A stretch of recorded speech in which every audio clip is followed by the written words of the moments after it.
बच्चों, जैसा कि पिछले वीडियो में मैंने 9th क्लास के लिए बनाया हुआ था मैथ का 6.1 एक्सरसाइज का पहला वीडियो, उसमें एक क्वेश्चन 6.1 का जो बाकी था उस क्वेश्चन को मैं इसमें कवर करने वाला हूँ।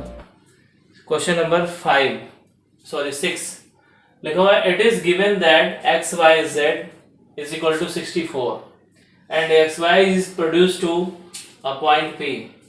मतलब बोला गया एक्स वाई जेड नाम का एक एंगल दिया है जिसकी वैल्यू 64 है और एक्स वाई को पी तक प्रोड्यूस किया गया है।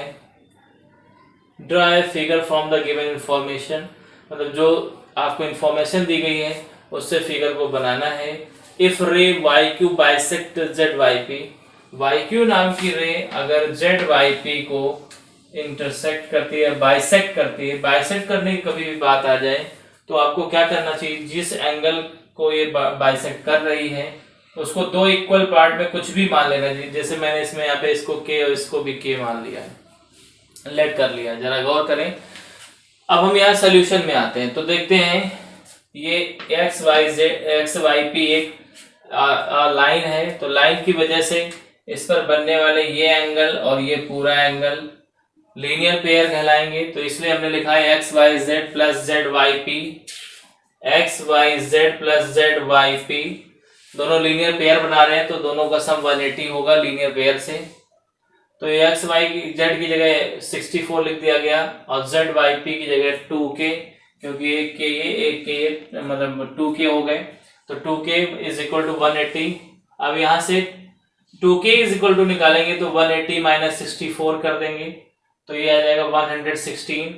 अब k की वैल्यू निकालना 2 से डिवाइड करेंगे 58 आ जाएगी, k की वैल्यू आ गई 58। अब k की वैल्यू जब 58 आ गई तो आपसे कह रहा है find X Y Q, X Y Q. तो हमने निकाला है एक्स वाई क्यू किसके बराबर है, तो X Y Z plus Z Y Q के बराबर है ये, तो इसलिए एक्स वाई क्यू बराबर X Y Z plus Z Y Q लिख दिया और इन दोनों एंगलों की वैल्यू रख के ऐड कर दिया। एक्स वाई जेड की वैल्यू 64 और जेड वाई क्यू की वैल्यू 58 ऐड किया तो एक्स वाई क्यू की वैल्यू 122 आ गई। फिर कह रहा है reflex angle Q I P, angle Q I P का रिफ्लेक्स एंगल निकालना है। तो रिफ्लेक्स एंगल देखो कैसे निकालते हैं। रिफ्लेक्स निकालने के लिए इसी एंगल को 360 में माइनस करना पड़ेगा।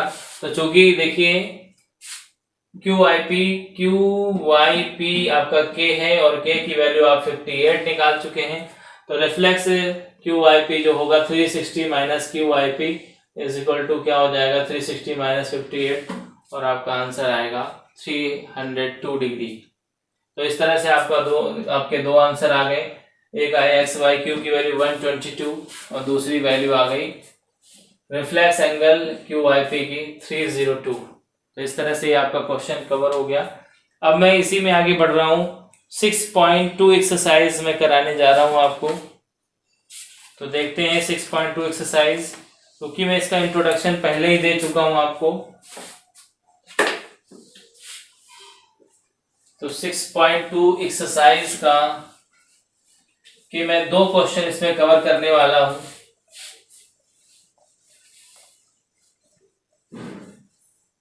अगर वीडियो ज्यादा लंबा नहीं खिंचता है तो फिर 3 भी कर सकता हूं, 4 भी कर सकता हूं। तो 6.2 देखें। पहला क्वेश्चन आपको यहाँ पे फिगर बना के दिया गया है।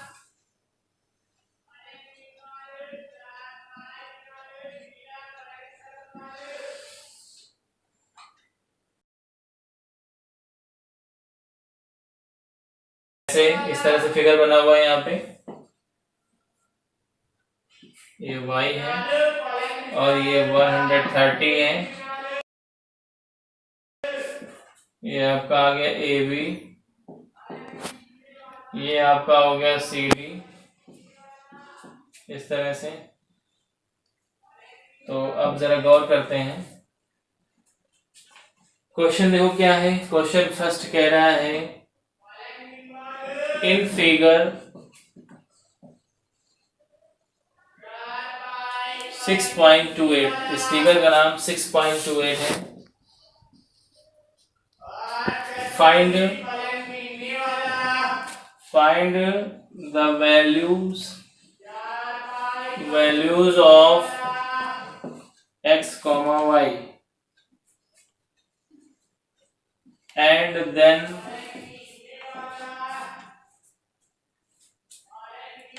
show that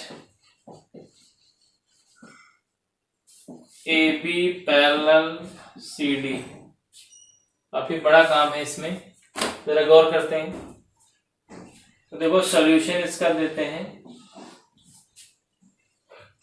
आपको एक्स वाई जेड की वैल्यू भी निकालना। तो सबसे पहले हम इसको क्या करते हैं कि हम ये प्रूफ करते हैं A B parallel C D.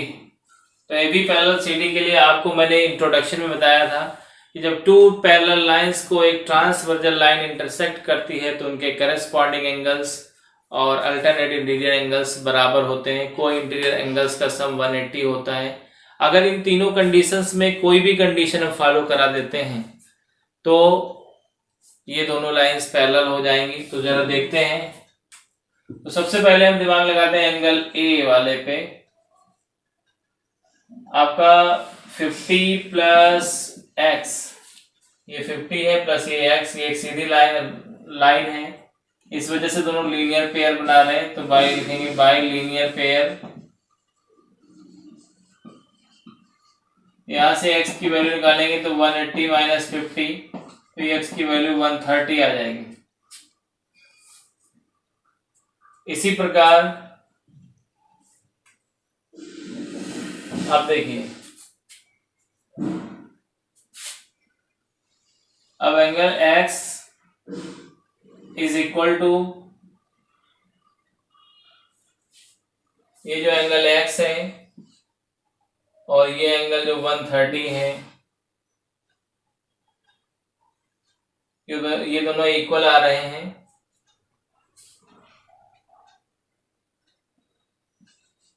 Angle x and angle, इसको कुछ मान लेते हैं, क्या मान लेते हैं, एंड एंगल सी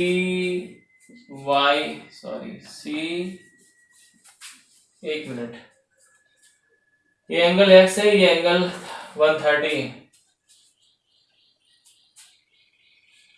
तो यहां लिखेंगे as angle x is equal to 130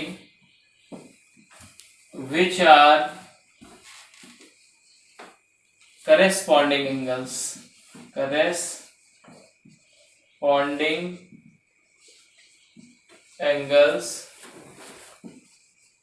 that's why AB parallel CD। देखिए ये दोनों एंगल इक्वल हो गए क्योंकि करेस्पॉन्डिंग एंगल है, इस वजह से हम कह सकते हैं कि AB पैरेलल CD रहा होगा, तभी ऐसा पॉसिबल है।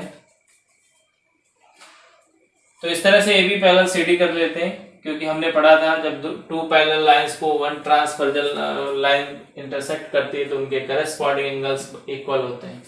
तो इस तरह से इक्वल हो गया, तो इसलिए AB पैरेलल CD हो गया। अब इसके बाकी Y को निकालते हैं। देखिए एंगल y इक्वल टू 130, अब ये है vertically opposite angle,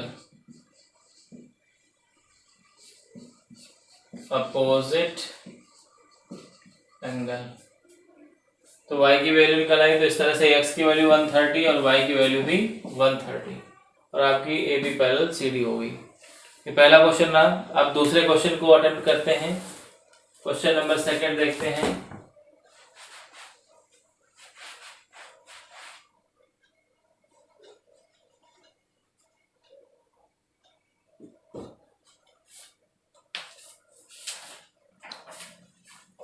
question number 2 देखते हैं। फिगर कुछ ऐसा ही बना हुआ है इसमें भी।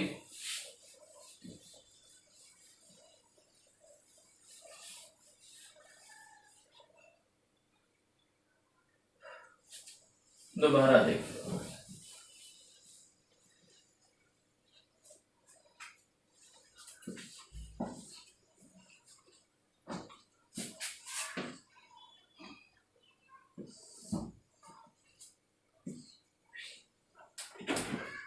A B A C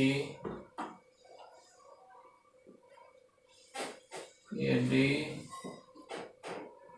और इसको आगे बढ़ाओ। तीसरी लाइन में ये है A F,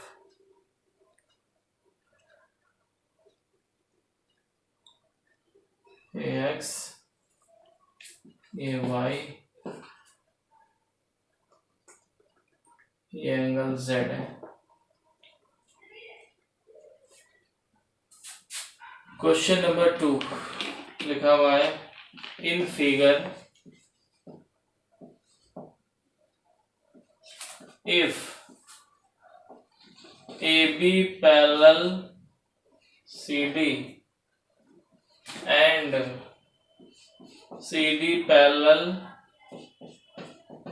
EF and Y ratio Z equal to 3:7, then कह रहा है फाइंड x, आपको x की वैल्यू निकालना है।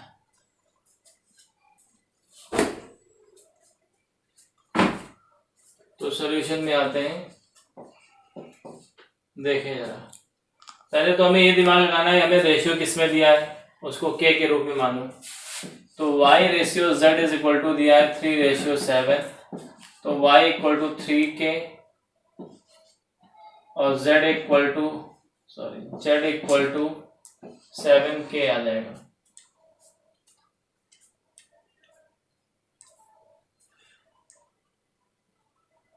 अब अगर z यहाँ पे 7k है तो यहाँ पे कुछ मान लेते हैं, इसको m मान लेते हैं। तो यहाँ पे angle m is equal to angle z,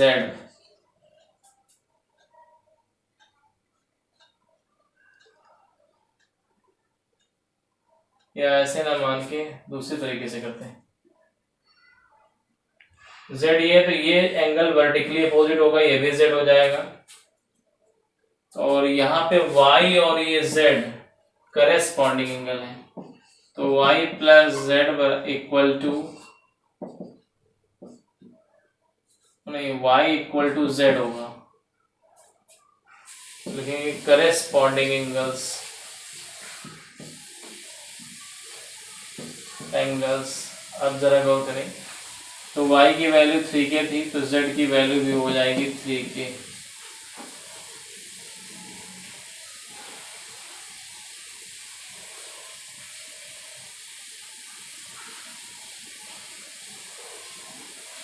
हमें वैल्यू किसकी निकालनी है,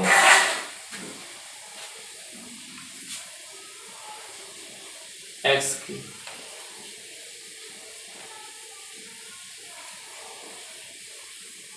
तो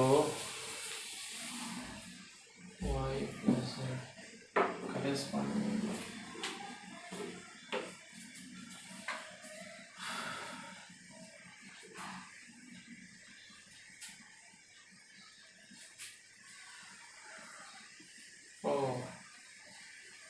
z की वैल्यू 3k थी,